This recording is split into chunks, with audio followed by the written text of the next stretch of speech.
الطاهرين المعذورين المظلومين الذين أذهب الله عنهم الرجس وطهرهم تطهيرا.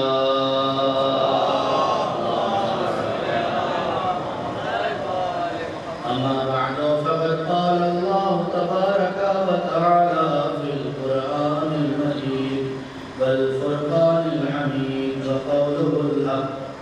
بسم الله الرحمن الرحيم. هل يستوي الذين يعلمون والذين لا يعلمون. صلوات پڑھیں.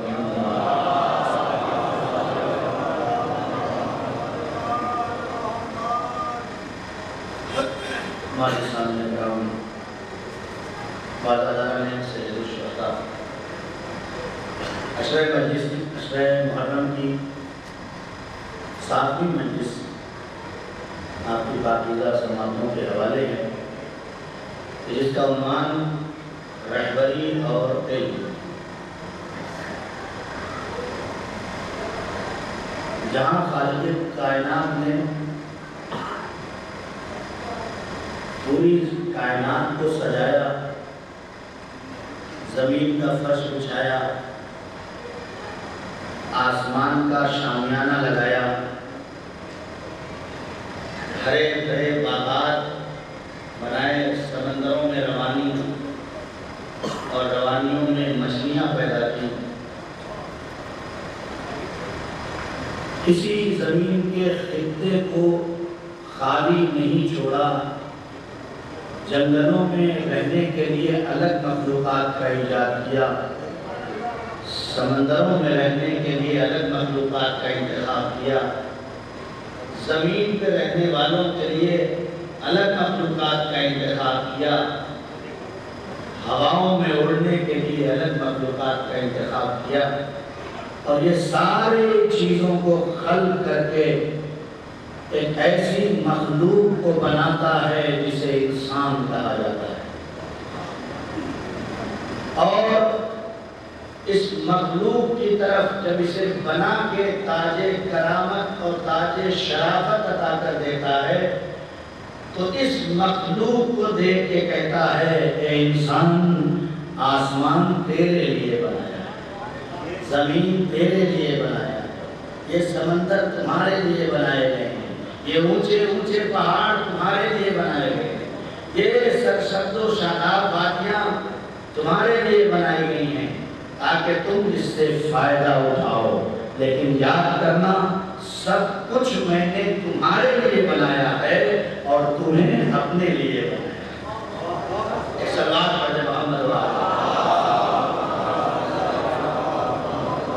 تم دنیا کی رنگینیوں میں ایسا گم نہ ہو جانا، تم بازار کائنات میں جا کر محبوس نہ ہو جانا، اس لیے کہ تمہیں دنیا کی رنگینیاں حبس کر لیں گی، تمہیں ایک محدود خطے کے علاوہ کچھ اور نظر نہیں آئے گا. تم یہ سوچو گے کہ یہ جو میں نے بنا لیا ہے یہی میری زندگی کا مقصد تھا اور میں کامیاب ہو گیا. اس سے باہر، اس چار دیواری سے باہر نکل کر سوچنے کی ضرورت بھی محسوس نہیں کرو گے. کیوں؟ اس لیے کہ آرام تمہیں مل رہا ہوگا، سکون تمہیں مل رہا ہوگا، تمہیں احساس ہو رہا ہوگا کہ دنیا کے بڑی سے بڑی لذتوں کو میں 2 لمحے میں میسر کر سکتا ہوں، اس لیے کہ خدا نے مجھے اتنا نواز دیا ہے. اب مجھے سونے کے لیے بیڈ بھی ہے، مجھے آرام کرنے کے لیے سسٹم بھی موجود ہے، مجھے باہر کی گرم اور لو چلتی ہوئی ہواؤں کا اثر نہیں ہونے والا ہے، اس لیے کہ میں تو ایئر کنڈیشن میں بیٹھا ہوا ہوں. تو یہ ساری چیزیں تمہیں محبوس کر دیں گی. ایسا نہ ہو کہ تم ان کے درمیان بھی ضروری ہے. تم یہ نہ محسوس کر لینا کہ 2-4 مسائل جو زندگی گزارنے کے ہیں اس کے اندر اگر تم آ گئے ہو تو تمہارے لیے زندگی کامیاب ہو گئی ہے. تم اس لیے نہیں بیٹھے گئے ہو کہ تم ایئر کنڈیشن میں بیٹھ کر صرف ہوا کھا کے گزار دو، دنیا سے مطلب نہ رہ جائے. نہیں، اگر تم یہ چاہتے ہو کہ تم جتنے آگے بڑھ رہے ہو دوسرے بھی آگے بڑھیں تو تمہارے لیے ذمہ داری یہ ہے کہ تم اپنی لذتوں کو چھوڑو، تم اپنے سکون کو چھوڑو، تم اپنے آپ کو کسی شے میں فنا کر دو، اس لیے کہ مولائے کائنات غالب کل غالب حضرت علی ابن ابی طالب ایک پہاڑ کے نیچے سے گزر رہے ہیں اور آس پہاڑ کے اوپر سے جھرنا گر رہا ہے۔ مولا اپنے ساتھ رہنے والوں سے کہتے ہیں کہ دیکھو یہ جو پہاڑ سے پانی گر رہا ہے، علی چاہے تو اس گرتے ہوئے پانی سے پورے علاقے کو روشن کر دے۔ یہ کب کہا تھا؟ 1400 سال پہلے علی ابن ابی طالب نے کہا تھا ہم نے اس جملے کو صرف اور صرف مجلسوں میں پڑھ کر واہ واہ کرنے کے لیے رکھا، لیکن جو سمجھ گئے کہ جو بولتا ہے وہ یہ بولتا ہے کہ کچھ نہ کچھ اس کے اندر ہے، انہوں نے اس بات کو لیا اور آج گرتے ہوئے آبشار سے لائٹ اور بجلی کو ایجاد کر کے دنیا کے حوالے کر دیا، دنیا کے حوالے کر دیا اور دنیا کو روشن کر دیا، اور ہم سے مخاطب ہو کے کہتے ہیں اے کاش یہ علی 1400 سال پہلے ہمیں مل گیا ہو۔ یہ کون کہتا ہے؟ یہ دوسرے کہتے ہیں کہ کاش یہ علی 1400 سال پہلے ہمیں مل گیا ہوتا تو جو دنیا 1400 سال بعد یہاں پہنچی ہے ہم اسے 1400 سال پہلے ہی پہنچا دیں۔ افسوس کرتے ہیں کہ جس علی سے پوچھنا چاہیے تھا کہ بجلی کیسے بنتی ہے، پوچھنے والے پوچھ رہے تھے کہ سر میں بال کتنے ہوتے ہیں۔ کتنی غربت ہے علی کی۔ کائنات میں کوئی ایسا لیڈر نہیں ہے کسی بھی مذہب کا کہ جو یہ چیلنج کرے کہ جو پوچھنا ہو پوچھ لو۔ میں توحید کی منزل سے آگے بڑھ رہا ہوں، کوئی بھی ایسا لیڈر نہیں ہے کہ جس نے یہ کہا ہو جو پوچھنا ہو وہ پوچھ لو۔ لیکن دو چیزیں فرق کرتی ہیں، ایک بار کوئی کہے کہ ہاں بھائی پوچھ لو، ہے نا، کوئی سوال لے کے آئے اور کہے کہ مولانا میرا مثلا ہسٹری کے بارے میں سوال ہے تو میں کو پوچھ لو، لیکن کوئی میرے پاس آئے اور میں کو جو پوچھ رہا ہوں جو پوچھنا ہو پوچھ لو، فرق کرتا ہے۔ جو پوچھنا ہے پوچھ لو کا مطلب یہ ہے کہ علی کہہ رہے تھے میں بوریے پہ بیٹھا ضرور ہوں لیکن زمین سے زیادہ آسمان کے راستوں پہ جاتا ہوں۔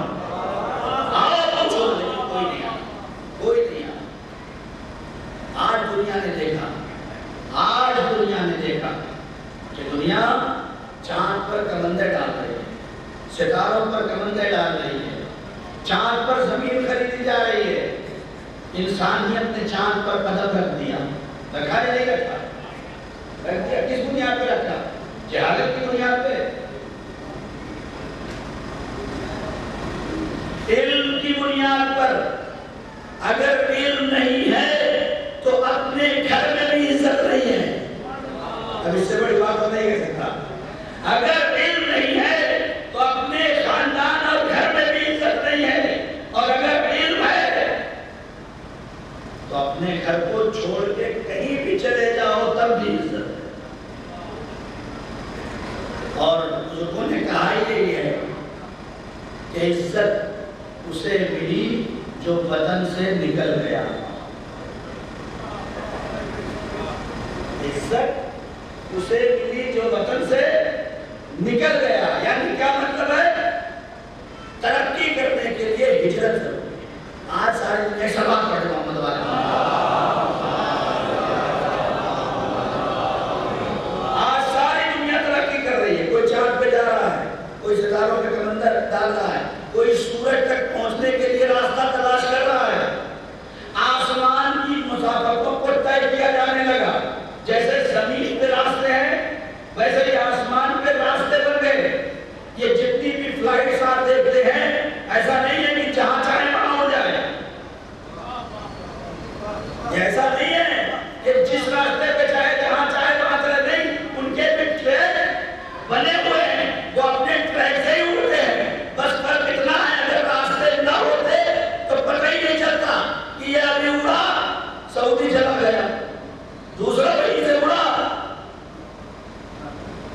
کہاں گیا؟ امریکہ چلا گیا، فلائٹ وہی ہے، فلائٹ وہی کھڑی ہے، مسافر اپنے اپنی فلائٹ پہ اگر بیٹھے تو صحیح، ورنہ بعد میں اوقات دیکھا گیا ہے ٹرین ایسی ہے مثلا نوچندی ایکسپریس لکھنؤ سے آتی ہے ادھر اور اسی ٹائم لکھنؤ نوچندی ایکسپریس لکھنؤ سے ادھر جاتی ہے۔ اگر سمجھدار انسان ہے توجہ کرے، اب یہ انسان کے اوپر پیسنجر کے اوپر ہے کہ بیٹھنا کدھر ہے، دونوں ایک ہی جیسے لگ رہے ہیں، وہ بھی نوچندی یہ بھی نوچندی، ایک منزل تک پہنچائے گی ایک منزل سے دور کر دے گی۔ اللہ نے اسی لیے آیت الکرسی میں فرمایا اللہ ولی ہے مومنوں کا، شیطان ولی ہے کافروں کا، وہ بھی ولی ہے یہ بھی ولی ہے۔ اگر خدا کی ولایت میں چلو گے تو منزل تک پہنچ جاؤ گے، شیطانی ولایت میں چلو گے تو منزل سے دور ہوتے چلے جاؤ گے۔ سوال پڑھ دے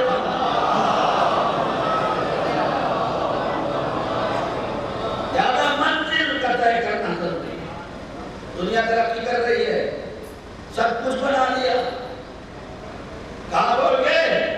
ستارے پر، چاند پر، سورج تک پہنچنے کی کوشش، مریخ تک پہنچ چکے، زحل تک پہنچ چکے۔ یہ ساری چیزیں ملتی ہیں تاریخ میں کہ لوگوں نے ان تک جانے کے لیے راستہ تلاش کر لیا۔ میں کہوں گا تم بڑے خوش نصیب ہو کہ تم ستارے تک پہنچ گئے، تم چاند تک پہنچ گئے۔ تمہاری آخری ترقی یہ ہے کہ تم چاند پر چلے جاؤ، تمہاری آخری ترقی یہ ہے کہ تم ستاروں پر کمندیں ڈال لو۔ لیکن خدا کی قسم ہم جسے مانتے ہیں اسے چاند پر نہیں آنا، اسے سورج تک نہیں آنا، اس کا تو کمال ہے بوریے پہ بیٹھا ہوا انگلی کا اشارہ کرے گا، سورج بدلتا ہوا نظر، اس کا کمال یہ ہے انگلی کا اشارہ کرے گا، چاند دو حصوں میں تقسیم ہوتا نظر آئے گا۔ کہتے ہیں مولانا یہ تو معصوم تھے، یہ تو امام تھے، یہ تو تمہارے نبی کے خلیفہ تھے، اس لیے ان کی انگلیوں میں اتنی طاقت تھی کہ انہوں نے چاند کے دو ٹکڑے کر دیا، انہوں نے سورج کو پلٹا دیا۔ میں نے کہا آؤ میں تمہیں معصوم پورا دکھاتا ہوں، جسے جانا نہیں پڑتا، ستارہ ان کی چوکھٹ پہ اتر کے آتا ہے۔ سلام علیکم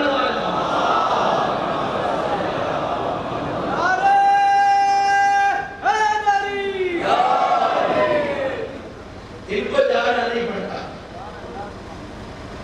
دنیا کی مخلوق ان کے دروازے پہ اتر کے آتی ہے۔ اسی لیے مولا کائنات غالب کل غالب حضرت علی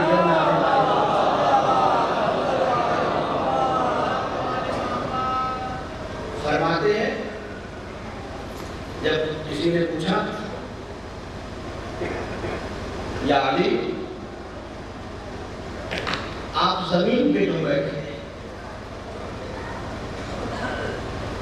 تو مولا نے عجیب جواب دیا۔ مولا نے فرمایا زمین پہ بیٹھنے والا کبھی گرتا نہیں ہے،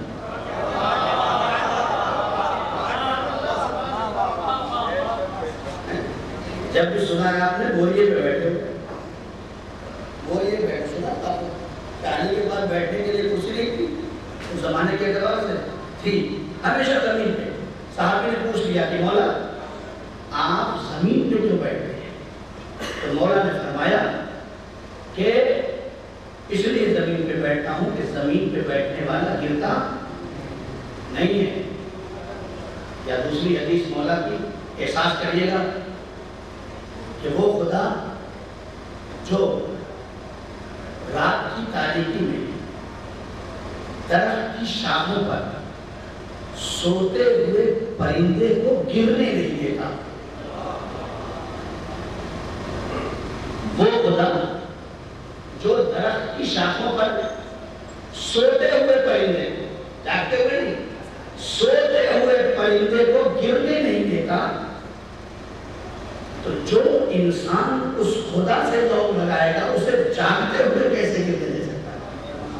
شرط یہ ہے کہ اور جلدی جلدی آگے بڑھ جاؤ، مجمع میں تقریباً بارش کا اثر دھیرے دھیرے ختم ہو گیا. صلوات پڑھیں محمد والے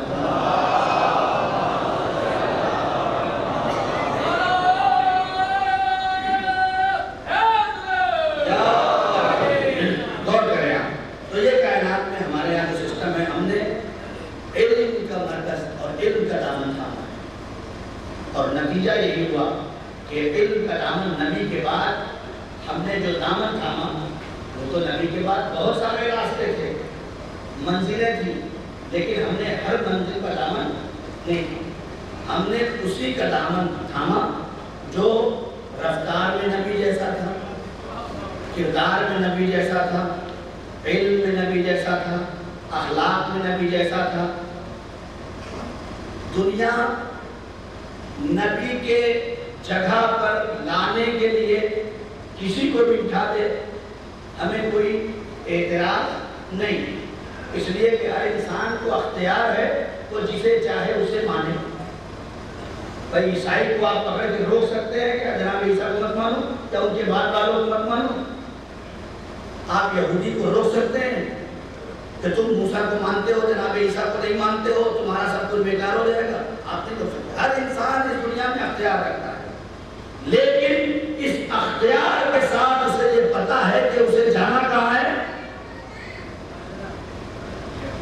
جنت تک جانا ہے. سارے اختیار کے باوجود اللہ نے آخر میں ایک سسٹم رکھا ہے کہ جہاں جنت تک جانا ہے دو ہی راستے ہیں، یا جنت جاؤ گے یا جہنم جاؤ گے، تیسرا کوئی راستہ نہیں ہے. مرنے کے بعد انسان برزخ میں رہ سکتا ہے، لیکن قیامت کے بعد برزخ نہیں ہے. قیامت کے بعد یہ جمعیت دو حصوں میں تقسیم ہو جائے گی. ایک کو کہاں جانا ہے؟ جنت، اور ایک کو کہاں جانا ہے؟ جہنم.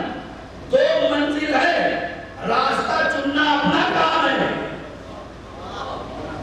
بھائی منزل تو ہے، مانو چاہے اسے، لیکن تحقیق کرتے رہو کہ جس کشتی میں سوار ہے وہ کشتی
جس نے نبی کے بعد، جس کے لیے خود نبی فرما کے گئے ہیں انا مدینۃ العلم وعلی بابها، میں شہر علم ہوں اور علی اس کا دروازہ ہے۔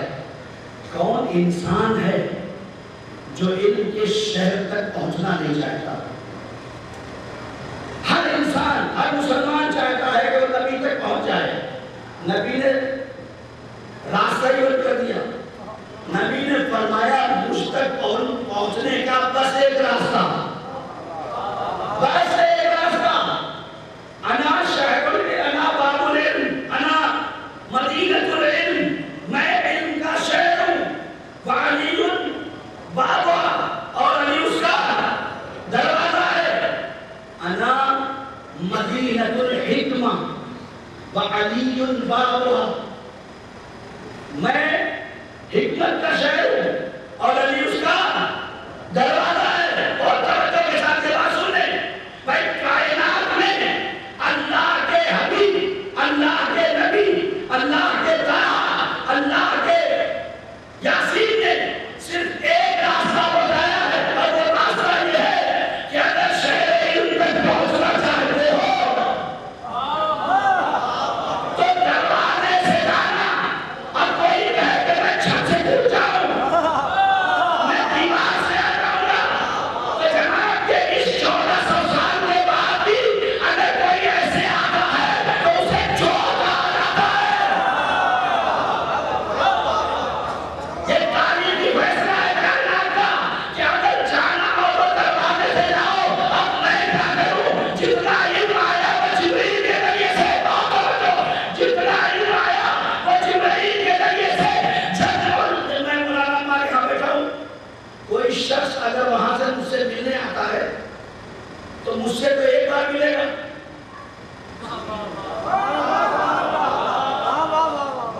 مجھ سے تو آئے گا، ملے گا اور جائے گا، لیکن جو دروازے پہ بیٹھا ہے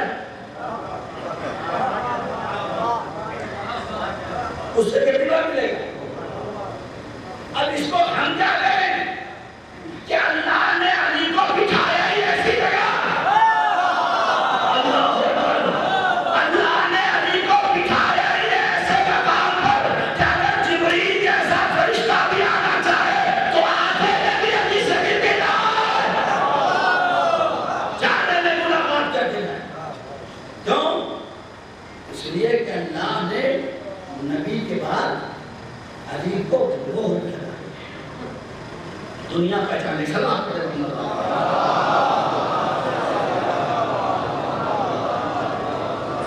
کل بات کرتے ہوئے والی ایک دو اعلانات سنتے ورنہ کوئی بھول جاؤں گا تو رہ جائے گا۔ سلام پڑھے محمد والے محمد۔ انشاءاللہ آج دوپہر 3 بجے باقر زہری صاحب کے عزاخانے پر مجلس اور جلوس علم مولا عباس علیہ السلام برآمد ہوگا۔ آپ سب سے گزارش ہے کہ زیادہ سے زیادہ تعداد میں شرکت کریں، اور اسی طرح سے کل بھی انشاءاللہ 8 تاریخ کو بھائی منگو کے ہاں ایاز نواز خان صاحب نے ان کے یہاں انشاءاللہ ایک مجلس اعزا کا انعقاد ہوگا، وہاں بھی اسی طرح سے انشاءاللہ 2 بجے مجلس شروع ہو جائے گی۔ آپ اللہ سے گزارش ہے کہ زیادہ سے زیادہ تعداد میں شرکت فرمائیں۔ ہر سال کہتا ہوں، پھر کہہ رہا ہوں، جہاں ایک مجلس ہو، جو اپنے گھر میں ایک مجلس رکھ رہا ہو، وہاں کوشش کرو زیادہ سے زیادہ لوگ پہنچے، اس لیے اس کا ایک اثر ہے، وضعی اثر ہے۔ جو روحانی اور نورانی اثر ہے اس کا الگ مرحلہ ہے، ایک وضعی اثر ہے۔ وضعی اثر یہ ہے کہ کثرت کی بنیاد پر ایک دبدبہ آپ کا ہے، ایک روب آپ کا رہتا ہے کہ آپ نے اپنے سسٹم کو ہلکا نہیں بنایا ہے۔ آپ کے یہاں چھوٹی اور بڑی نہیں ہوتی، آپ کے یہاں شہزادی آ گئی ہے تو بس وہی بڑی ہے، باقی کوئی چھوٹی بڑی نہیں۔ چلو آپ پڑھ رہے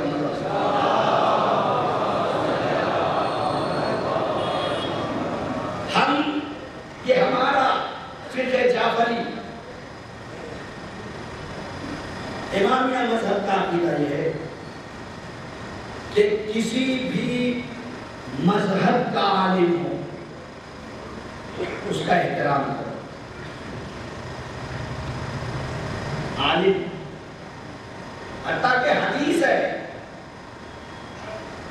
اکرم العلماء، علماء کا احترام کرو.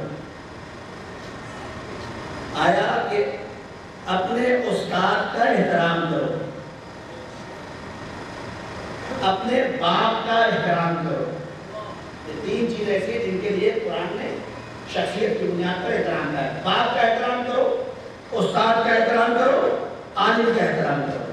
تینوں کے ساتھ ایک لفظ لگی، وَلَوْ كَانَا كَافِرَيْنِ وَلَوْ كَانَا كَافِرُونَ، چاہے وہ کافر ہی کیوں نہ. اللہ ہمارا دین یہ سکھاتا ہے. پہلا مرحلہ یہ کہ علماء کا احترام. دوسرا مرحلہ ہمارے مذہب، ہمارے دین، ہمارے فرقے نے ہمارے کسی جوان کا ہاتھ پکڑ کے روکا نہیں ہے کہ تم کسی فرقے کی کتاب مت پڑھو. آزاد مذہب ہے، آزاد فرقہ. انہیں آزاد چھوڑ دیا جاتا ہے کہ تم جاؤ ریسرچ کرو، تحقیق کرو. خدا نے 15 سال تک تم سے سب کچھ اٹھا لیا ہے، کچھ بھی نہیں دیا. نہ نماز پڑھو، نہ روزہ رکھو، نہ حج کرو، نہ زکات دو، نہ خون دو، نہ جہاد دو، کچھ بھی مت کرو. 15 سال تک تلاش کرو کہ راستہ کون سا صحیح ہے. ہاں، شیعہ گھر میں پیدا ہونے سے شیعہ نہیں بنتا. مسلمان گھر میں پیدا ہونے سے مسلمان نہیں ہوگا.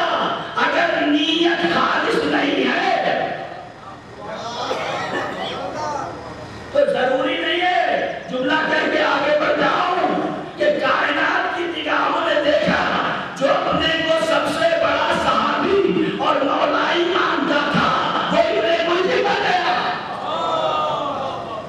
ابن ملجم بن گیا. اب میرے پاس وقت نہیں ہے کہ میں ادھر جا کے بتاؤں کہ کس دنیا آپ میں بن گیا.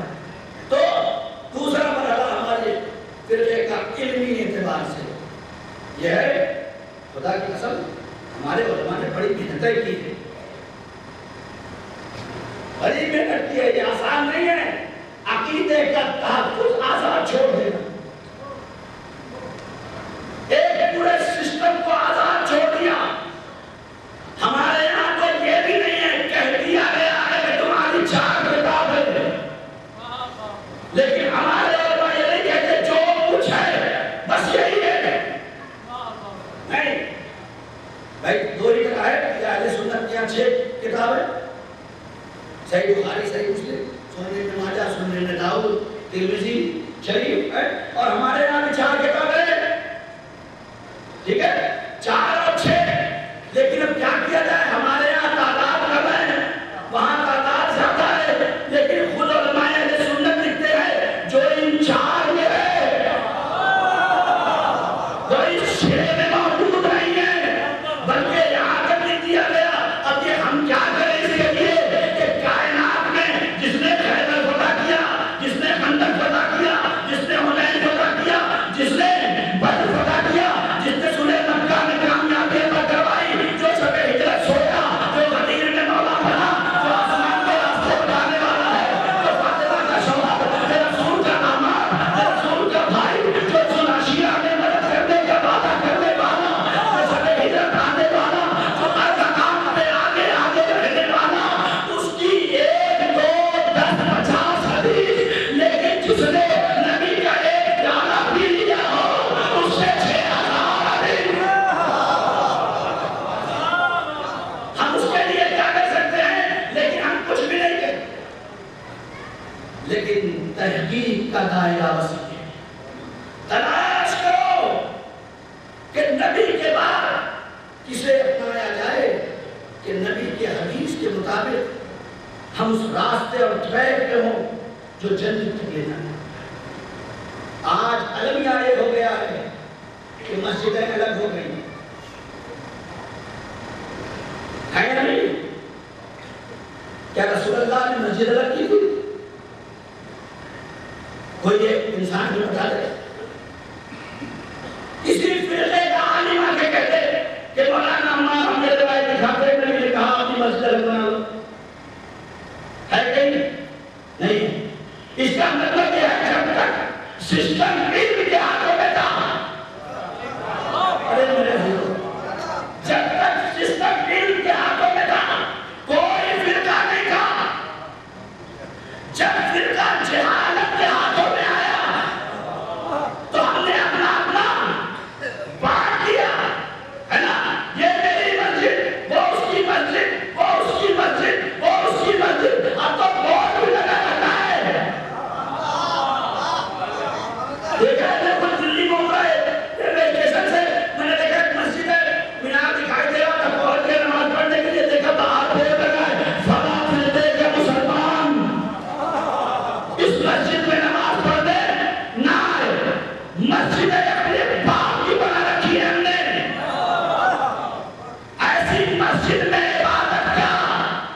وہیں سنی طواف کر رہا ہے، وہیں مالک کی طواف کر رہا ہے، وہیں حنبلی طواف کر رہا ہے۔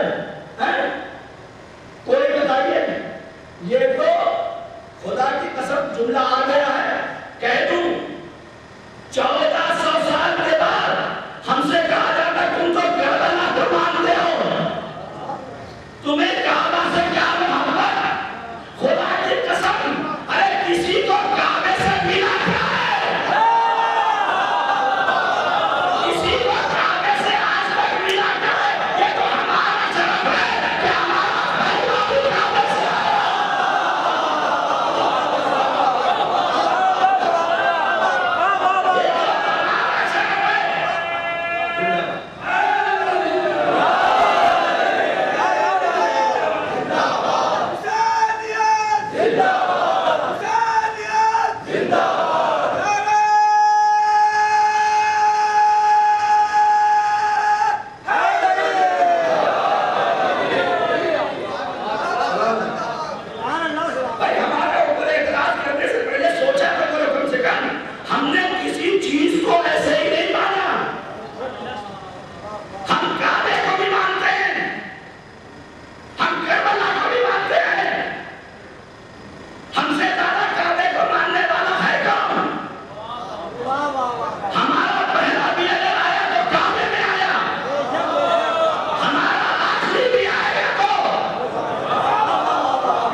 ایک بہترین سلام پڑھیں۔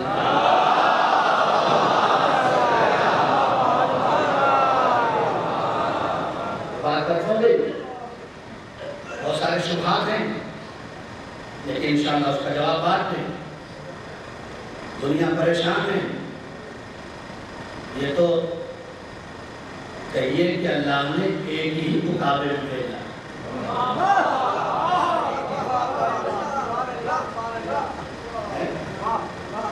یہ تو کہیے کہ اللہ نے ایک ہی کو قابل میں بھیجا کہ ایک ہی کی جائے ولادت اور نشان مٹاتے مٹاتے تھک گئے۔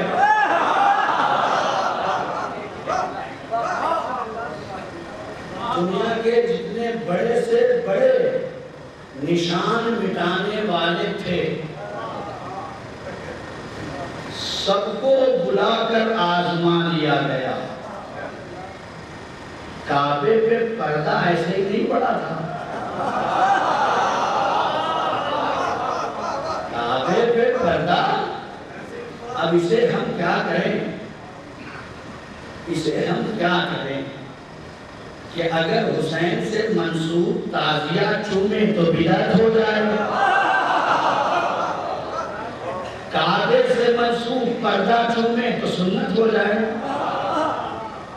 اب اسے ہم کیا کریں؟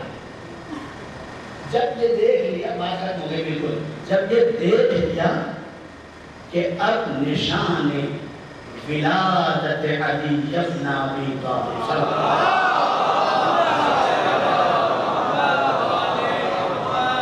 مٹنے والا نہیں ہے تو مجبوراً پردے کو اٹھا دیا۔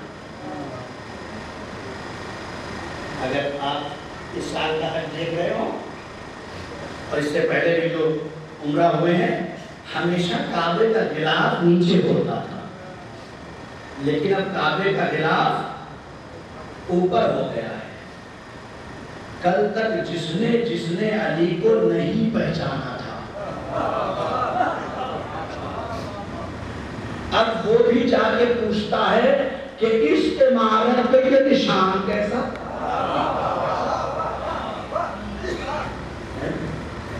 اب میں کیا کروں اس کو؟ میں بہت بچ رہا ہوں، نہ پڑھوں اور بار بار وہ جملہ آ رہا ہے. ایسا بات پڑھے گا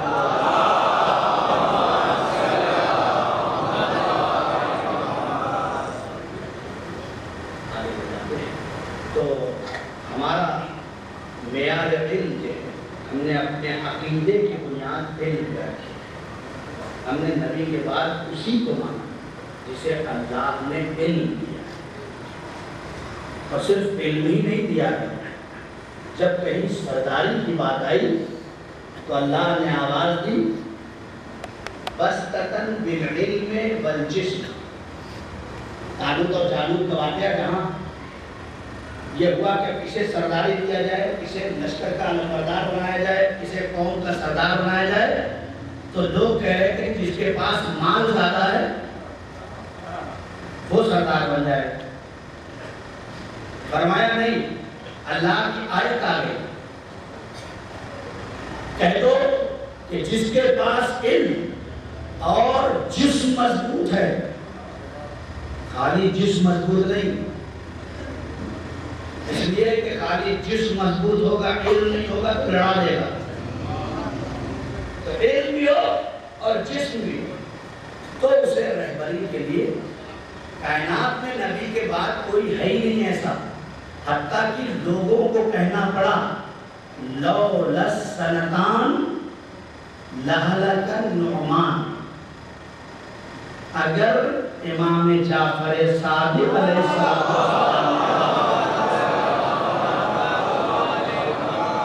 آج بات ختم ہو گئی، کل سے یہی سمجھ شروع کروں گا. اگر 2 سال امام کے پاس، امام ابو حنیفہ کہتے ہیں یہ مسلمانوں کے سب سے بڑے امام، امام شافعی کے بعد، وہ فرماتے ہیں کہ اگر 2 سال امام جعفر صادق علیہ السلام کے پاس نہ گزرے ہوتے تو میں ہلاک ہو جاتا. یہ امام ابو حنیفہ ہیں. اس سے پہلے بھی لوگوں نے کہا ہے کہ اگر علی نہ ہوتے تو میں ہلاک. خود کہتے ہیں، خود تسلیم کر رہے ہیں کہ ہم سے بہتر یہ ہے. جب امام تسلیم کرنے کو تیار ہے تو امت کو کیا مشکل؟ امام تسلیم کل انشاءاللہ بات یہیں سے آگے بڑھے گی. آج ایک بات کو ختم کرتا ہوں. جس علی کو بڑے بڑے اماموں نے پہچانا، اس سبب کیا ہے کہ اسی کی اولاد کو، اس کی اولاد کو چھوڑے خود اس کی ساتھ کو گلے میں جسمان ظلم کا بندہ ڈال دیا. جو کہہ رہا تھا کہ میں زمین سے زیادہ آسمان کے راستے بتانے کے لیے آیا ہوں، میں تمہاری دنیا کو گلزار بنانے کے لیے آیا ہوں، میں تمہارے اندر زیور علم کو ایسے آراستہ کرنے آیا ہوں تاکہ تم انسانیت کے کمال تک پہنچ جاؤ. میں تمہیں بندگی سے خدا تک پہنچانے آیا ہوں. جو یہ کہہ رہا ہو اس کے گلے میری سمجھ سن. اس کا مطلب یہ صاف ہو گیا کہ اگر دین کا درد ہے، اگر غریبوں کا درد ہے، اگر مفلسوں کا درد ہے، اگر پستہ لوگوں کا درد ہے تو بڑے آپ کے دشمن ہیں. یہ فیکٹ ہے.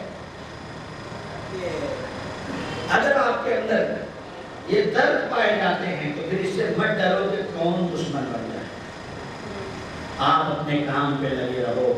اور یہی وجہ ہے کہ جہاں حسین سے بیعت مانگی تھی، حسین کریم ابن کریم کہا میرے بابا بیعت تو نہیں کر سکتا، لیکن چونکہ جدید سوالی بن کے آیا ہے اسے بیعت نہیں دوں گا بلکہ اپنا سر دے دوں گا اور تاریخ کامیابی کو بدل دوں گا.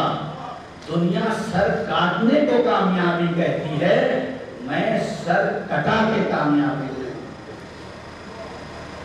آج 7 محرم آ گئی، بہت تیزی سے دن گزر رہے ہیں. بزرگوں کا دستور یہ تھا، جو میں نے پڑھا ہے کتابوں میں، وہ یہ تھا کہ 7 محرم سے ذاکر منبر پہ بیٹھتا تھا اور یا حسین کہتا تھا، لوگوں کی آنکھوں میں آنسو آ جاتے۔ کیوں؟ اس لیے کہ آج کا دن جو ہے کہ جس دن خیموں میں پانی ختم ہو،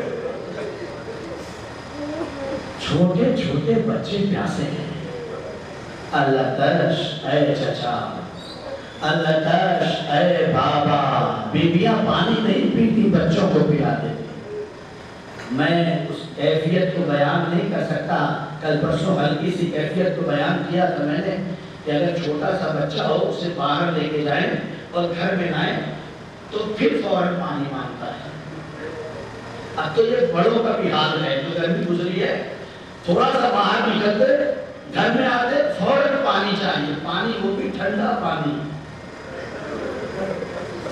اگر اسے نارمل پانی دے دو کہتا کہ بھائی نہیں تھوڑا ٹھنڈا لاؤ، اس لیے کہ سکون ہی نہیں ملتا ہے۔ اللہ ہے کربلا کے پیاسے بچے جہاں پانی ہی نہیں ہے، اور زمین کا عالم اور گرمی کا عالم یہ ہے کہ ایک دانہ اگر زمین پہ گر جاتا تو وہ بھون جاتا، مجھے پتہ بھی نہیں چلتا۔ عزیزو 7 محرم ہے، آج کے دن جناب قاسم کا مسائل پڑھا جاتا ہے۔ کون قاسم جانتے ہیں آپ؟ یہ امام حسن کے نشانی قاسم ہے۔ ارباب مقاتل لکھتے ہیں کہ جب مدینے میں امام حسن علیہ السلام زندہ تھے تو ایک مرتبہ یہ بچہ جو کربلا میں 9 سال یا 13 سال کا ہے، وہ آیا اور کھیلتے ہوئے بابا کے قریب پہنچ گیا۔ بابا کہتے ہیں میرے لال، باتیں کرتے رہتے ہیں جیسے باپ بیٹے سے کرتے ہیں، اپنے بیٹے سے امام حسن علیہ السلام کہتے ہیں میرے لال قاسم، یاد رکھنا ایک زمانہ ایسا آئے گا کہ جب میں نہیں رہوں گا، میرے لال میں نہیں رہوں گا، میرے لال تم رہو گے، تمہیں میری نیابت میں اپنے چچا حسین کے کام آنا ہے۔ اتنا سننا تھا کہ جناب قاسم کہتے ہیں کہ بابا میں کس طرح سے کام آؤں گا، کہ اس کا انتظام میں کر دوں گا۔ ایک تعویذ بنایا، کیا لکھا تھا؟ تعویذ بنایا امام حسن نے قاسم کے شانے پہ باندھا۔ ایک دن ایسا آیا کہ جناب امام حسن کو زہر دے دیا گیا۔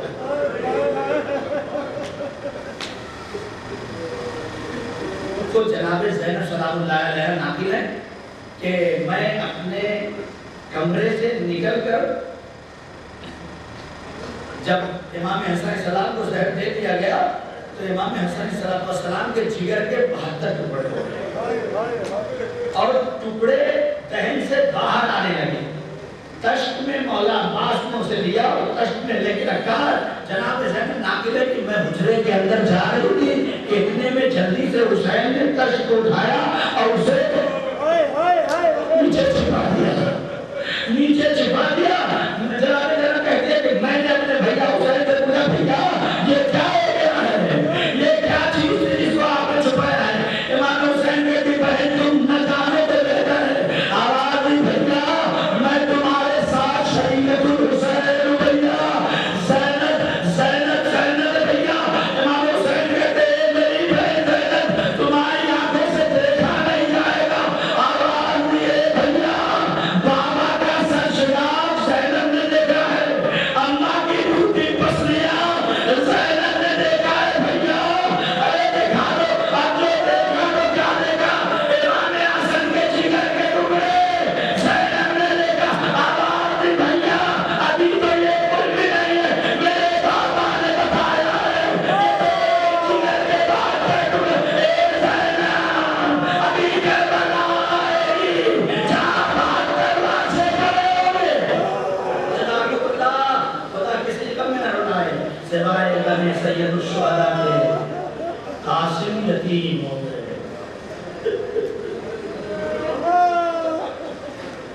قاسم یتیم ہو گئے، امام حسن کی شہادت ہو گئی۔ اب مجھے نہیں پتا، یہ آپ خود محسوس کریے جس کا باپ مر جاتا ہے نا، اس کے بچے کی پرورش کرنے کا انداز الگ ہو. خدا نہ کرے کسی کا باپ اس دنیا سے چلا جائے اور ماں کو باپ بن کے بیٹے کو پالنا پڑے. فروا اس زوجہ کا نام ہے کہ جس نے جناب قاسم کو پروان چڑھایا ہے. معمولاً جن کے باپ ہوتے ہیں اس کی پرورش کا انداز الگ ہوتا ہے، جن کے باپ نہیں ہوتے ان کی پرورش کا انداز الگ ہوتا ہے. یہی وجہ ہے کہ جب شب عاشور آئی ہے نا، ہر بیوی اپنے بیٹے کے بالوں میں انگلیاں یا کنگھی کر کے کہہ رہی تھی، اے میرے بیٹو کل تیار رکھنا. لیکن جناب فرما کا بیان الگ تھا. جناب فرما کہہ رہے تھی قاسم تمہارا بابا موجود ہے. اے قاسم میں سرداری نہیں ہوں بیٹا. اے میرے نام قاسم، اگر تمہارے بابا زندہ ہوتے تو تمہیں اپنی طرف سے قربان دیتے میرے نام. لیکن اب تم میری ذمہ داری ہو. دیکھو کہیں ایسا نہ ہو کہ کل تم نہ آگے بیٹے تم سے پہلے چلے جاؤ اور تم رہ جاؤ، دوسرے پہلے چلے جائیں اور تم رہ جاؤ.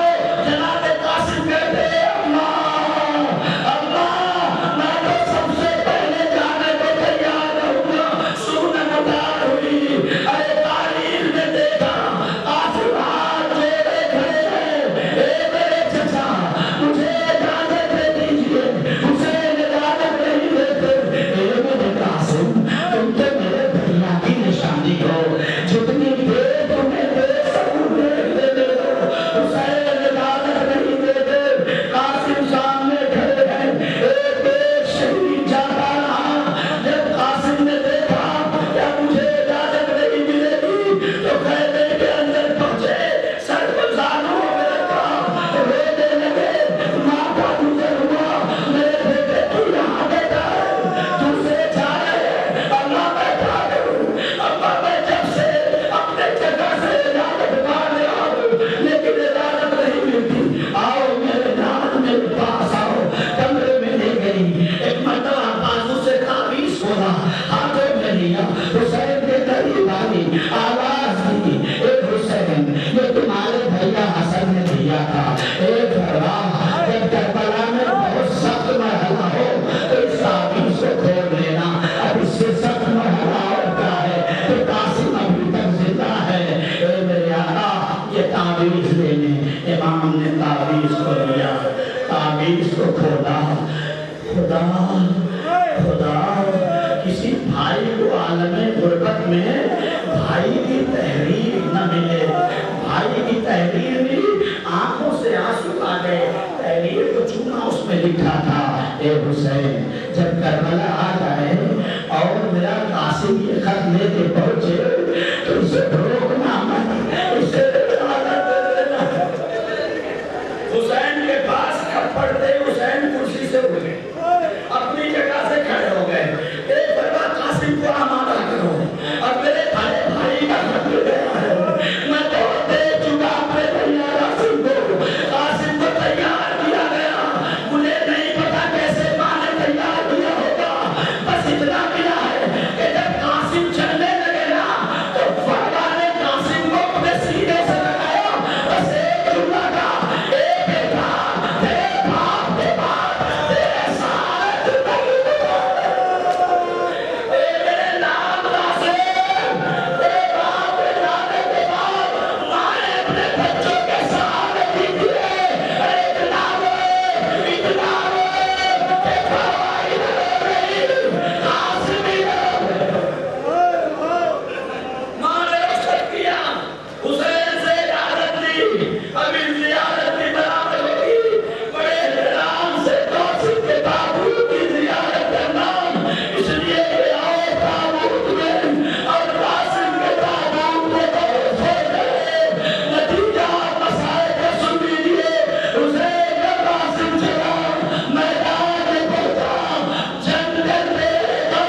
کہ جب قاسم زین سے روتے ہوئے گھر اتر جائیں گے.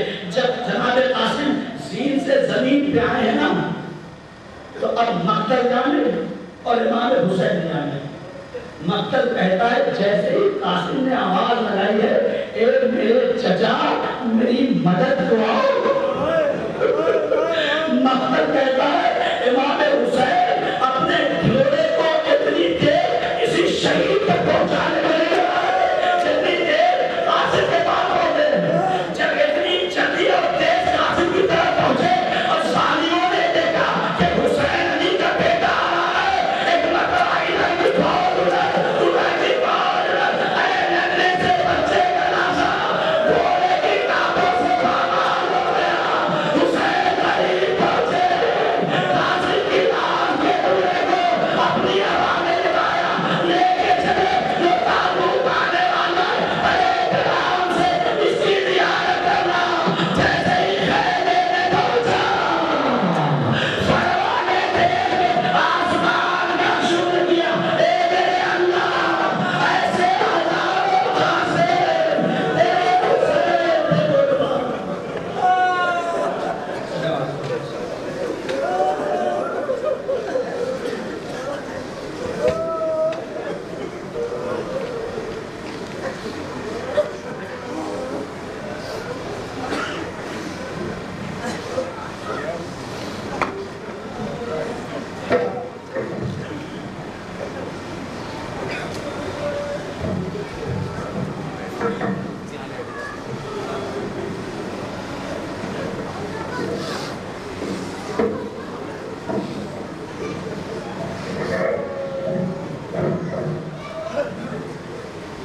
چوٹ تقدیر نے کیسی کھائی